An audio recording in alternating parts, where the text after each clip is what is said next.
C'est le printemps et c'est surtout le temps des questions.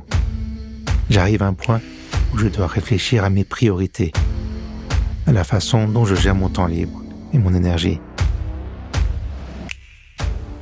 J'aimerais tout faire et vivre 1000 vies en parallèle, parce que j'ai peur de passer à côté de quelque chose, de prendre la mauvaise voie et de réaliser après que je me suis trompé.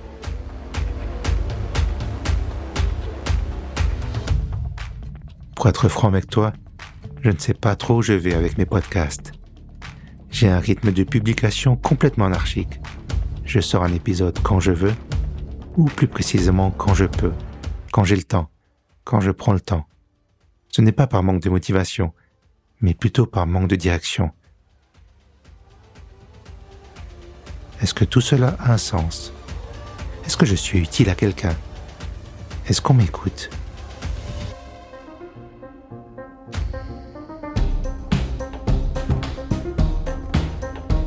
Au moins, toi tu m'écoutes.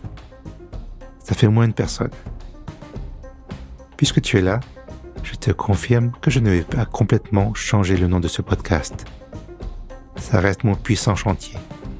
J'aimerais simplement ajouter un sous-titre pour mieux me présenter, pour être mieux trouvé et compris. En l'espace de quelques semaines, j'ai eu des réponses directes et indirectes à mes questions existentielles. Récemment, j'étais à mon travail. J'étais en train de servir un client quand celui-ci m'a dit « C'est vous, Laurent ? Vous faites des podcasts ?» Et moi, très surpris, j'ai répondu que oui. Ensuite, il a continué. « J'ai reconnu votre voix et j'ai vu votre badge avec votre nom et je me suis dit que ça devait être vous. » On a discuté quelques minutes. Il ne se souvenait plus trop comment il avait entendu parler de mes podcasts. Il a pensé que c'était depuis Facebook. Mais il n'en était pas sûr. Peu importe. C'est le premier auditeur que je rencontre en vrai, en dehors de mon cercle d'amis et de connaissances. Clairement, ce n'est pas un fan absolu. Son enthousiasme était mesuré. Pour lui, cela semblait presque naturel de me croiser. Mais pour moi, la surprise était double. D'abord, je ne pensais pas que ma voix était aussi reconnaissable. Et surtout, cela signifiait que mon audience grandit au-delà de mon entourage immédiat. Il y a des inconnus qui m'écoutent et qui attendent de nouveaux épisodes. Même si je ne suis qu'un podcast parmi d'autres, un simple épisode sur leur playlist du jour, eh bien cela me rappelle que j'ai une responsabilité, celle de partager et transmettre mon expérience.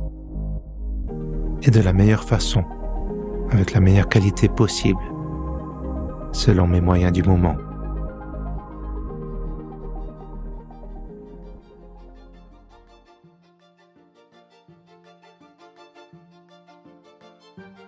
D'ailleurs, je suis en train de lire un ouvrage de l'auteur américain Cal Newport. Il écrit sur des sujets tels que la productivité lente, le minimalisme numérique ou encore le monde du travail. Je connaissais ces livres de nom, mais sans plus. Et tout a changé quand je suis tombé sur le titre « So good they can't ignore you » ou en bon français, « tellement bon qu'ils ne peuvent t'ignorer ».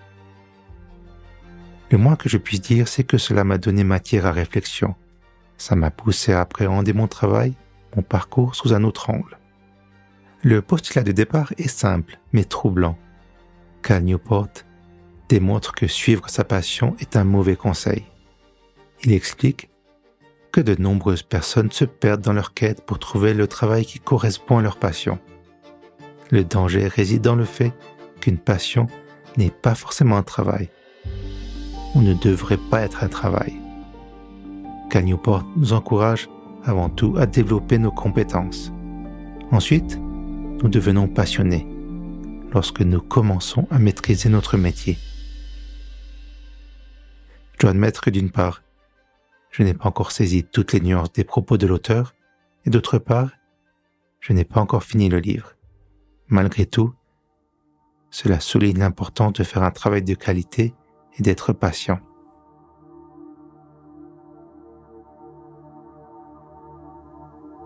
Ces dernières semaines, j'ai pris du temps pour composer et publier quelques posts sur les réseaux sociaux pour mettre en avant mes podcasts. Justement, ce temps que j'ai pris pour la promotion aurait pu être mieux utilisé. J'aurais pu écrire cet épisode 1 ou 2 semaines plus tôt. Je l'aurais peaufiné. Je me serais assuré que la musique soit parfaitement calée. Mais la réalité est que je suis toujours à la phase d'écriture.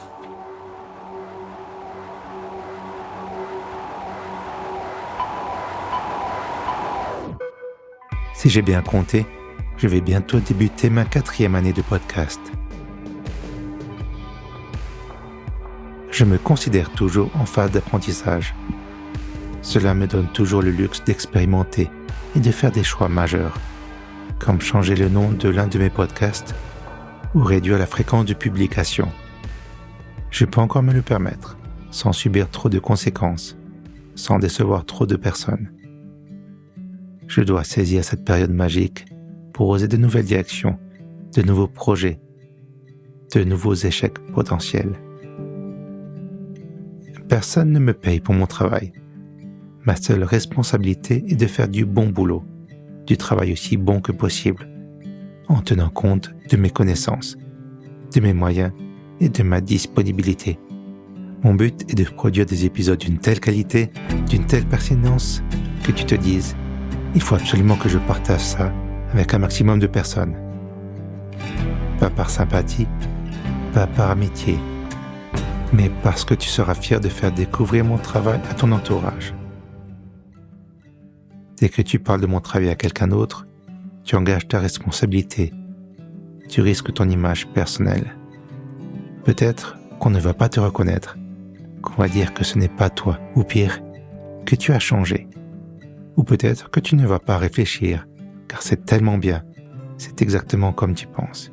Il y a de toi dans mes mots. Tu te retrouves et tu assumes tes choix et tes goûts.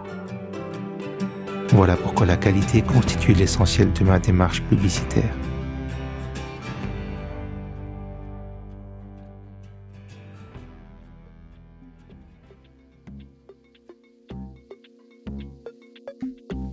Techniquement, je suis créateur de contenu, mais je déteste ce terme.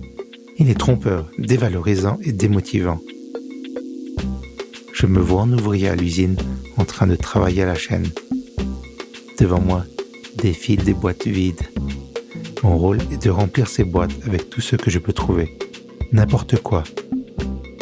Tout ce qui me tombe sous la main, car une boîte ne doit pas partir vide.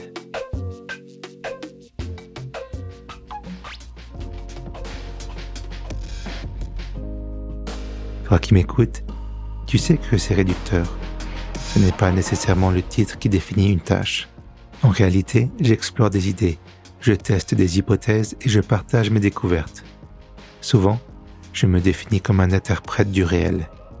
Je propose ma vision du monde, avec mes mots et mes images. Je mets le fruit de mon travail à disposition des autres, sans l'imposer. Je suis créateur de clés et d'outils pour appréhender notre monde, pour aider et soutenir, pour dire que j'ai aussi pleuré devant l'ampleur de la tâche. Je ne suis pas là pour faire du remplissage ou combler un vide. Je suis là pour des gens comme toi. Je suis là pour toi.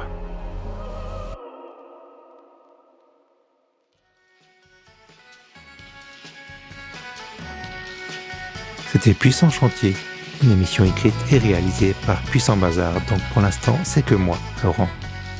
Je te donne rendez-vous dans plus ou moins un mois pour la suite de mes aventures dans le monde merveilleux de la création. Si tu penses que ce podcast pourrait aider une autre personne, partage avec elle cet épisode. Merci d'être là et d'être toi. Prends soin de toi et à tout bientôt.